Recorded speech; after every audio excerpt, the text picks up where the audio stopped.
अभी हम देख लेते हैं three types of solutions. Number one is true, second is colloidal, third is suspension. तो difference we will study, then we can make a paragraph out of it. तो property के basis पे सबसे पहला डिफरेंस क्या है कि नेचर कैसा है.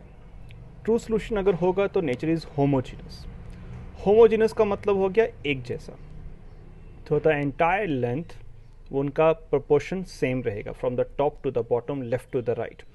प्रोपोर्शनेटली उनमें कोई भी डिफरेंस नहीं आएगा. कोलाइडल सॉल्यूशन हुआ it's a heterogeneous. Pattern is not same. Again, with suspension, it is heterogeneous. So, in terms of nature, true solution is homogeneous, colloidal is hetero, and suspension is hetero. Now, size of the particle. अगर true solution है तो इतने अच्छे से dissolve होगा कि minute, very minute size होने वाला है. इतने अच्छे से सोल्यूट डिजोल्व हो जाता है कि इसमें सॉल्वेंट में. And what's the size? 0.1 nanometre to 1 nanometre. और वही कोलाइडल में it goes up to as low as 1 nanometer to 1000 nanometer, and above 1000 nanometer they will always form what? Suspension. So third difference is filter ability, कि कौन किससे filter हो सकता है और नहीं हो सकता है. तो ये ट्रू सोल्यूशन अगर हुआ तो ये फिल्टर पेपर से भी अच्छे से डिफ्यूज हो जाएगा, पास हो जाएगा, और एनिमल मेम्ब्रेन से भी अच्छे से पास हो जाएगा, क्योंकि इतना माइन्यूट साइज है, इतना छोटा साइज है कि आसानी से पास हो जाता है. Again through normal ordinary filter paper and through animal membrane. इसको अल्ट्रा फिल्ट्रेशन भी बोलते हैं हम. वही बात है कोलाइडल सॉल्यूशन की जाए, ये एज लो एज 1 नैनोमीटर भी है. तो यस, तो रेंज 1 नैनोमीटर से 1000 नैनोमीटर तक है, तो चांसेस हैं कि ये डिफ्यूज हो जाए आराम से. किससे? फिल्टर पेपर से. बट ये किससे डिफ्यूज नहीं हो पाएगा? एनिमल मेम्ब्रेन से. तो filterability in case of colloidal is only through filter paper and not through animal membrane. अगर सस्पेंशन की बात करें तो इतना बड़ा साइज है कि ना तो ये फिल्टर पेपर ऑर्डिनरी से जाएगा और ना ही ये जाएगा एनिमल मेम्ब्रेन से. तो this is the point of difference of filter ability. किस किस के बीच में? फिल्टर पेपर और एनिमल मेम्ब्रेन के बीच में. कौन फिल्टर पेपर से पास होता है? True and colloidal. Animal membrane से सिर्फ और सिर्फ ट्रू सोल्यूशन, ना तो कोलाइडल ना तो suspension, depending upon the size of the colloidal solution. अब सेपरेशन करें, किसे सेपरेट कर सकते हैं? क्या हम फिल्टर पेपर सेपरेट कर सकते हैं? नहीं, क्योंकि पास हो गया ना उससे, तो ये फिल्टर पेपर से अलग होने वाला नहीं है कोलाइडल पार्टिकल. क्या एनिमल मेम्ब्रेन से होगा? नहीं. क्यों नहीं होगा? क्योंकि दोनों से पास हो रहा है. वहीं अगर फिल्टर पेपर देखें हम इस केस में कोलाइडल में, तो वहां से तो हम उसको सेपरेट कर सकते हैं या नहीं? नहीं कर सकते, क्योंकि फिल्टर पेपर से पास हो गया ना.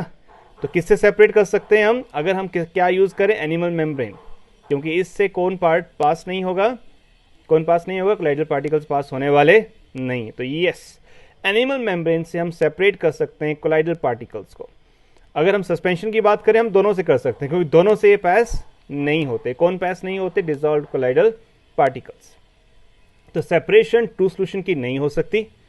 कोलाइडल की हो सकती है, बट किससे? एनिमल मेम्ब्रेन से, क्योंकि एनिमल मेम्ब्रेन से पास नहीं होते. और सस्पेंशन में दोनों से, फिल्टर पेपर, एनिमल मेम्ब्रेन, दोनों से हो सकते हैं. क्या? सेपरेशन. अलग अलग हो सकते हैं हमारे कोलाइडल पार्टिकल्स. अपीयरेंस देखने में कैसे हैं? अगर इतने अच्छे से डिसॉल्व हो रहे हैं तो ये ट्रांसपेरेंट होंगे. ये ट्रांसलूसेंट का मतलब होता है जनरली ट्रांसपेरेंट, दिखता है बट इतना क्लियरली नजर नहीं आता. Opaque, you cannot see them through. एक दूसरे को देख नहीं पाते. One end to another end आप देख नहीं पाते. कौन सेटल हो जाता है?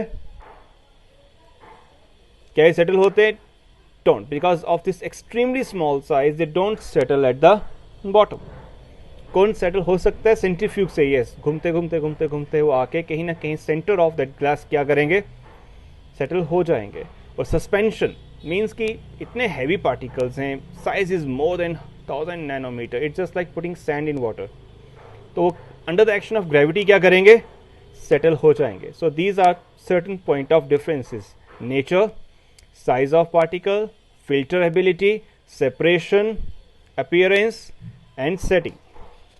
नेक्स्ट डिफरेंस इज कि क्या ये आयोनाइज हो सकते हैं? मतलब क्या they can be charge positively, they can be charge negatively. तो ट्रू सोल्यूशन में हो भी सकते हैं और नहीं भी. कोलाइडल सोल्यूशन में either they are positively either they are negatively, तो आपको ईदर में जाना पड़ेगा। और सस्पेंशन में आप इनको आयोनाइज नहीं कर सकते। So in both the cases they are not ionise and in this case they can be, there is certain possibility. Diffusion, हाँ ट्रू है, तो वो ऑर्डिनरी फिल्टर पेपर से भी चला गया। It also goes through animal membrane, तो readily diffuse. They diffuse through ordinary but cannot diffuse through animal membrane, so slowly.